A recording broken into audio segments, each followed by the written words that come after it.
Test 4. This is the IELTS listening test. You will hear a number of different recordings and you will have to answer questions on what you hear.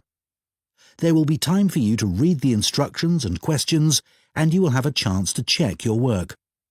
All the recordings will be played once only. The test is in 4 parts. At the end of the test, you will be given 10 minutes to transfer your answers to an answer sheet. Now turn to Part 1.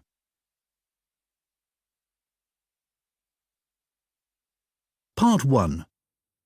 You will hear a man who works at an employment agency phoning a woman who is looking for a job. First, you have some time to look at questions 1 to 5.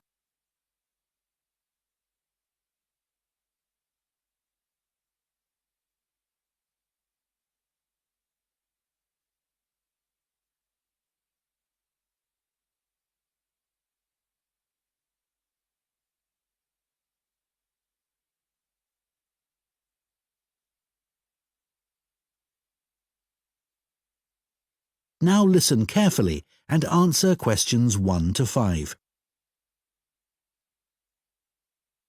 Hello? Oh, hello. Is that Julie Davison? Yes.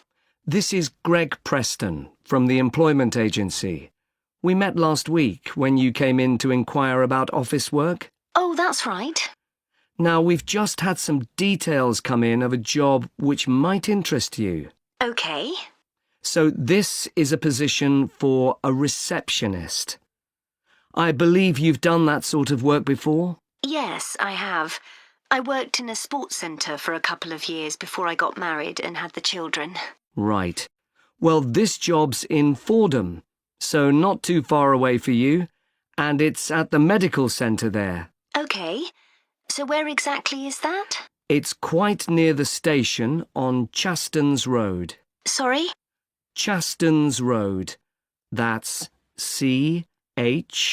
OK,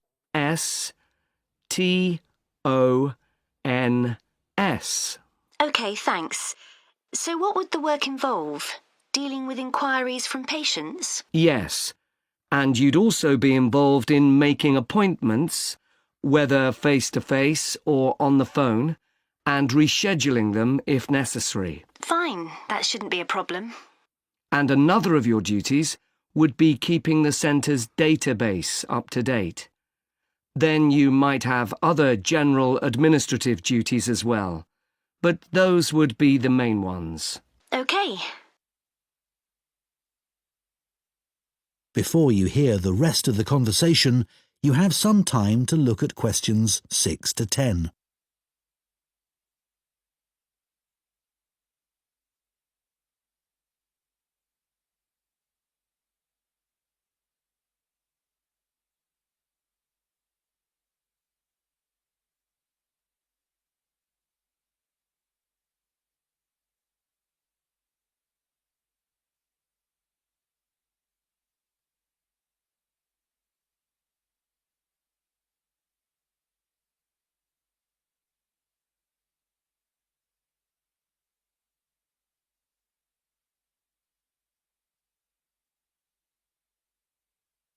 Now listen and answer questions 6 to 10. Now, when the details came in, I immediately thought of you because one thing they do require is someone with experience. And you did mention your work at the sports centre when you came in to see us. Yes, in fact, I enjoyed that job. Is there anything else they're looking for? Well, they say it's quite a high-pressure environment. They're always very busy, and patients are often under stress. So they want someone who can cope with that and stay calm, and at the same time be confident when interacting with the public. Well, after dealing with 3 children all under 5, I reckon I can cope with that. I'm sure you can. And then another thing they mention is that they're looking for someone with good IT skills. Not a problem. So you'd be interested in following this up? Sure. When would it start? Well, they're looking for someone from the beginning of next month. but I should tell you that this isn't a permanent job. It's temporary, so the contract would be just to the end of September. But they do say that there could be further opportunities after that. OK. And what would the hours be? Well, they want someone who can start at 7:45 in the morning. Could you manage that? Yes, my husband would have to get the kids up and off to my mother's. She's going to be looking after them while I'm at work. What time would I finish? 1:15. That should work out all right. I can pick the kids up on my way home, and then I'll have the afternoon with them. Oh, one thing. Is there parking available for staff at the centre? Yes, there is. And it's also on a bus route. Right. Well, I expect I'll have the car, but it's good to know that. OK, so where do I go from here? Well, if you are happy for me to do so, I'll forward your CV and references, and then the best thing would probably be for you to phone them so they can arrange for an interview. Great. Well, thank you very much. You're welcome. Bye now. Bye. That is the end of Part 1. You now have 1 minute to check your answers to Part 1.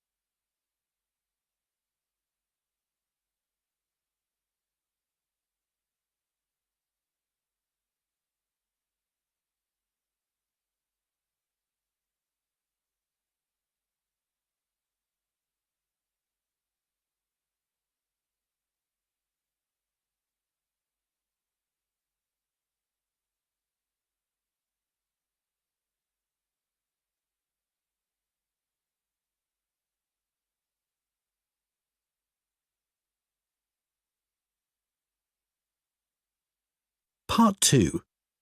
You will hear a guide at a farming museum talking to a group of visitors. First, you have some time to look at questions 11 to 14.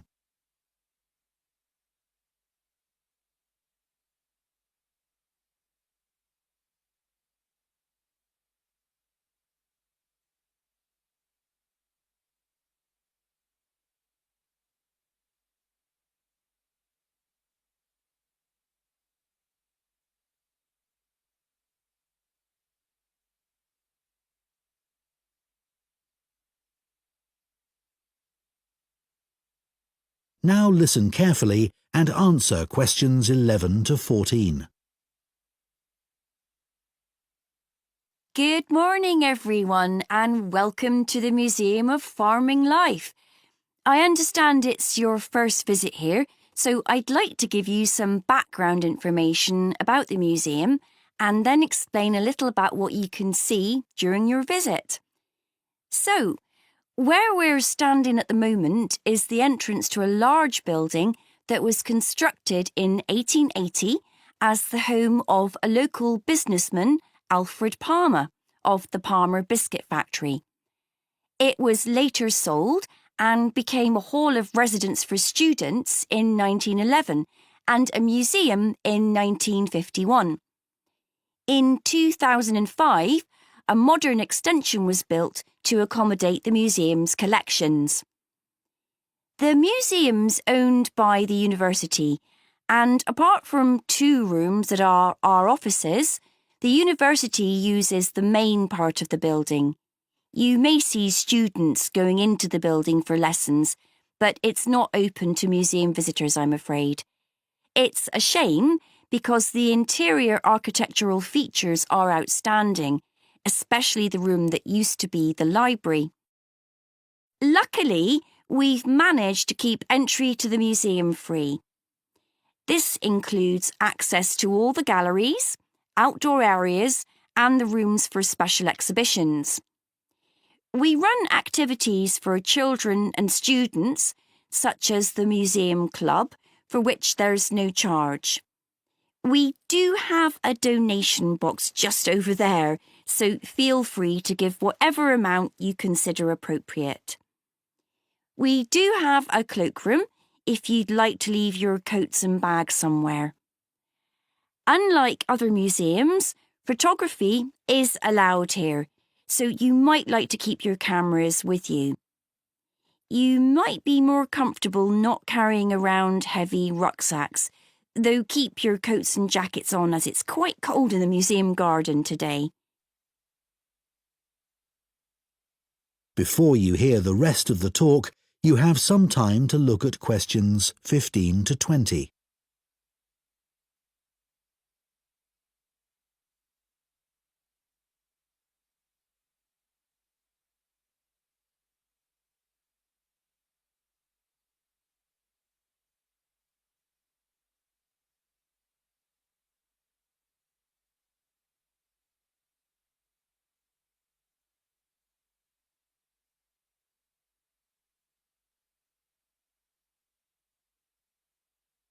Now listen and answer questions 15 to 20. I'd like to tell you about the different areas of the museum. Just inside and outside the main gallery, we have an area called Four Seasons. Here, you can watch a 4-minute animation of a woodland scene.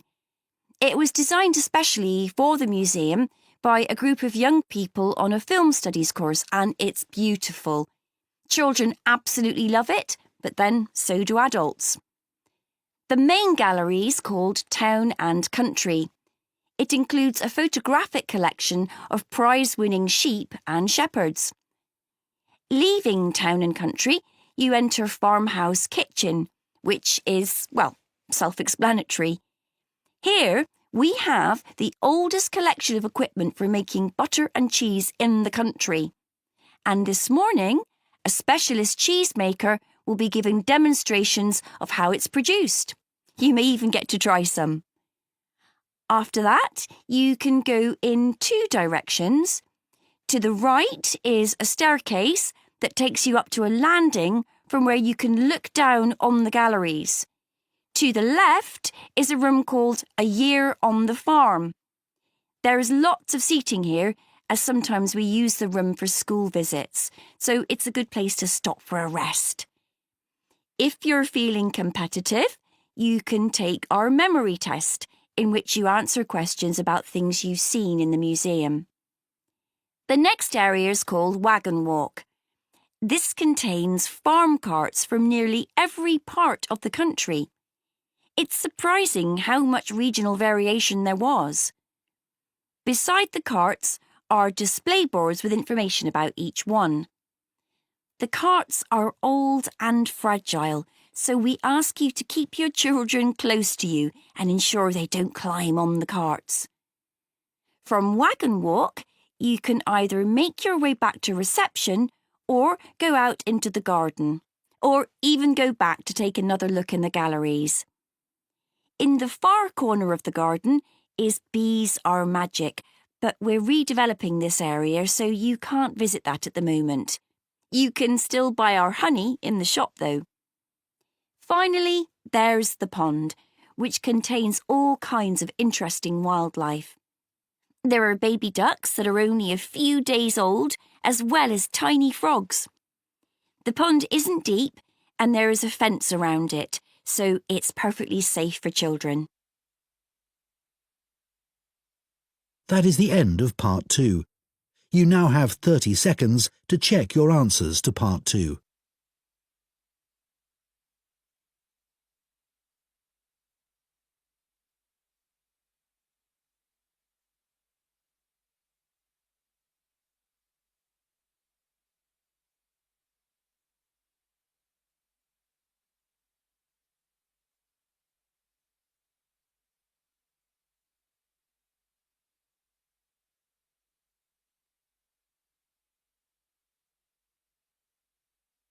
Part 3.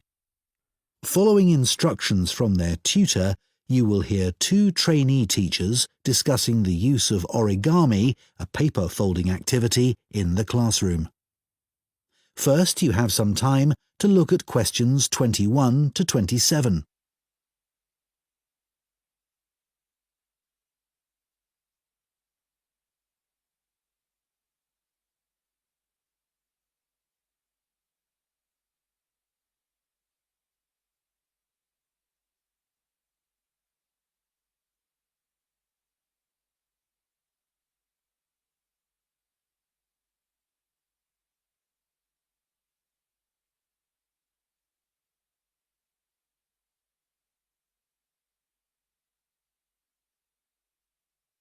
Now listen carefully and answer questions 21 to 27.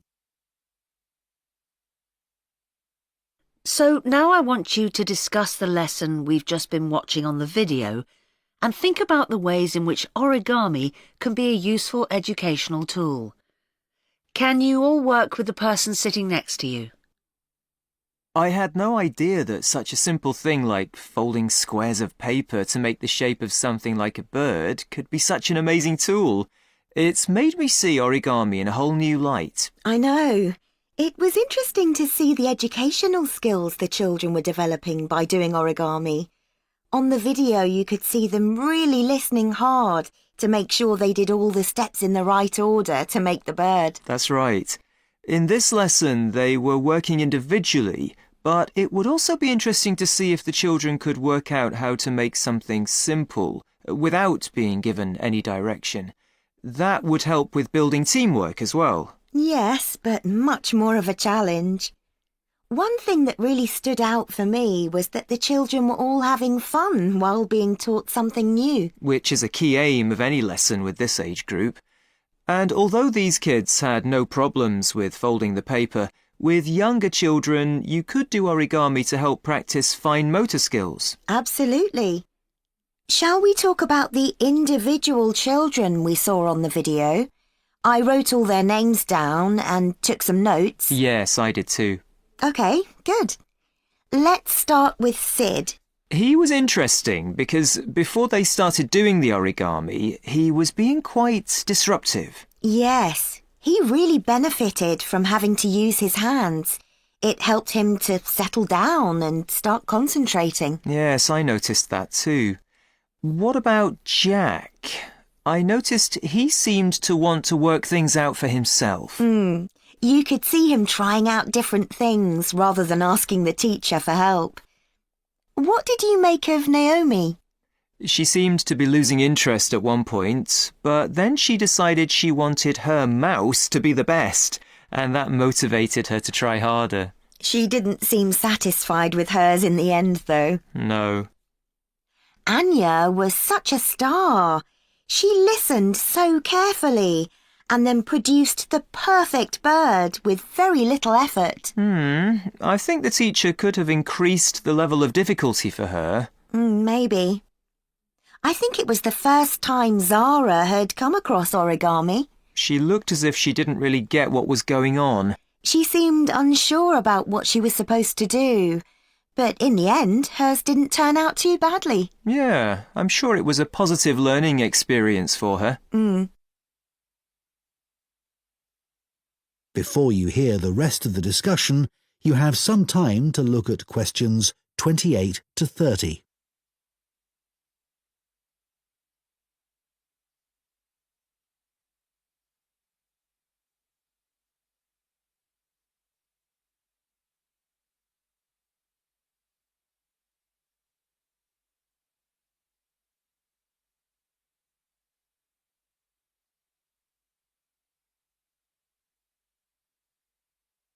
Now listen and answer questions 28 to 30. I think one reason why the origami activity worked so well in this class was that the teacher was well prepared. Right. I think it would have taken me ages to prepare examples showing each of the steps involved in making the bird, but that was a really good idea. The children could see what they were aiming for. And much better for them to be able to hold something rather than just looking at pictures. Those physical examples supported her verbal explanations really well. It's strange that origami isn't used more widely. Why do you think that is?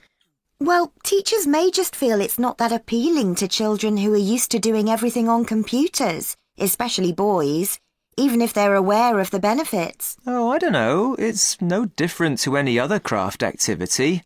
I bet it's because so many teachers are clumsy like me. That's true. Too much effort required if you're not good with your hands. Well, anyway, I think we should try it out in our maths teaching practice with Year 3. I can see using origami is a really engaging way of reinforcing children's knowledge of geometric shapes, like they were doing in the video. but I think it would also work really well for presenting fractions, which is coming up soon. Good idea. That's something most of the kids in that class might struggle with. Origami would also be good practice for using symmetry, but I think they did that last term. OK, well, let's try and get some ideas together and plan the lesson next week. OK, if you could also... That is the end of Part 3. You now have 30 seconds to check your answers to Part 3.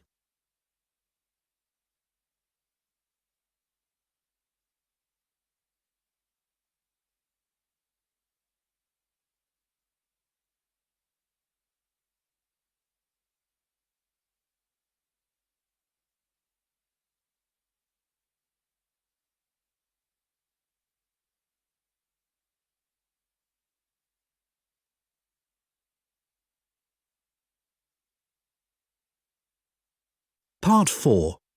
You will hear a literature student giving a talk about Victor Hugo, a famous 19th century French writer. First, you have some time to look at questions 31 to 40.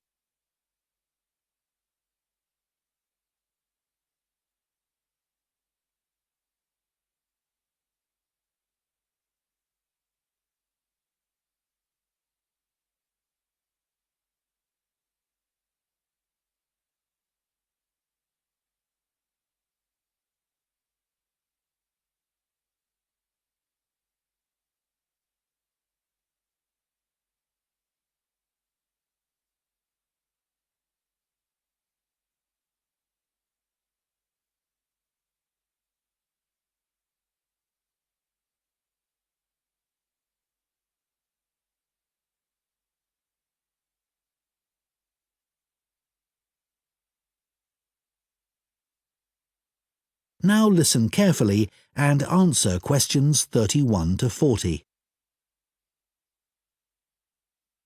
The person I've chosen to talk about is the French writer Victor Hugo. Many people have heard of him because his novel, Les Miserables, which he wrote in 1862, is famous around the world. It became a stage musical in the 1980s, and a film version was also released in 2012. So some of us, I'm sure, have a pretty general idea of the plot, but we know much less about the author. Today, I'm going to provide a little more insight into this talented man, and I'm going to talk particularly about the home he had on the island of Guernsey in the British Channel Islands. But first, his early career. As I've said, he was a writer.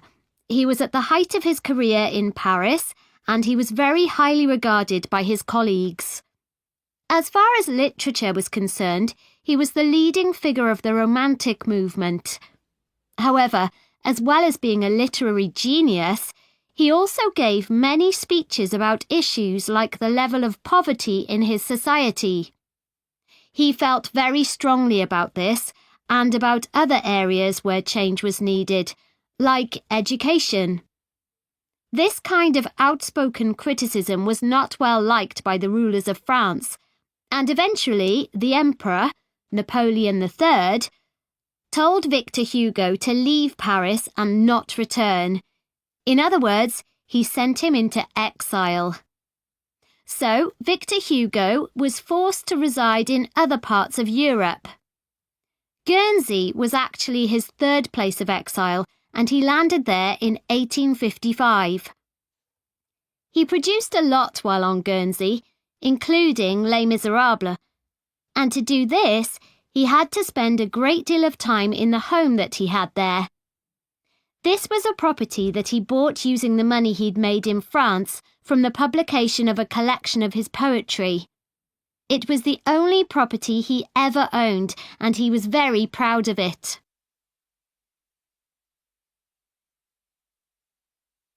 The property Victor Hugo bought on Guernsey was a large 5-storey house in the capital town of St. Peter Port, and he lived there for 15 years, returning to France in 1870 when Napoleon's empire collapsed.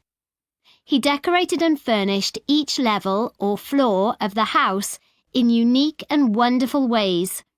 And many people consider the inside of the house to be a work of art. Today, it's a museum that attracts 200,000 visitors a year.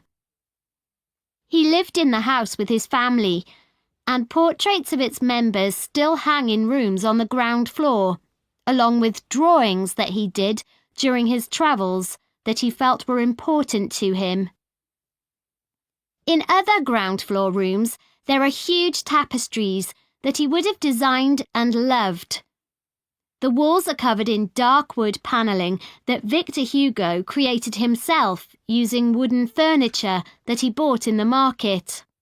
The items were relatively inexpensive, and he used them to create intricate carvings. They gave an atmosphere on the lower level that was shadowy and rather solemn. On the next level of the house, there are 2 impressive lounges where he entertained his guests. One lounge has entirely red furnishings, such as sofas and wall coverings, and the other blue. There's a strong Chinese influence in these areas in things like the wallpaper pattern and the lamps, which he would have made himself by copying original versions. His library, where he left many of his favourite books, forms the hallway to the 3rd floor and was a comfortable area where he could relax and enjoy his afternoons. And then, at the very top of the house, there's a room called the Lookout. Called that because it looks out over the harbour. In contrast to the rather dark lower levels, it's full of light and was like a glass office where he would write until lunchtime, often at his desk. So, Victor Hugo was a man of many talents, but he was also true to his values. While living in his house on Guernsey, he entertained many other famous writers, but he also invited a large group of local children from the deprived areas of the island to dinner once a week. What's more, he served them their food, which was an extraordinary gesture for the time period. In 1927, the house was owned by his relatives, and they decided to donate it to the city of Paris. It has since been restored using photographs from the period, and, as I mentioned earlier, is now a museum that is open to the public. That is the end of Part 4. You now have 1 minute to check your answers to Part 4.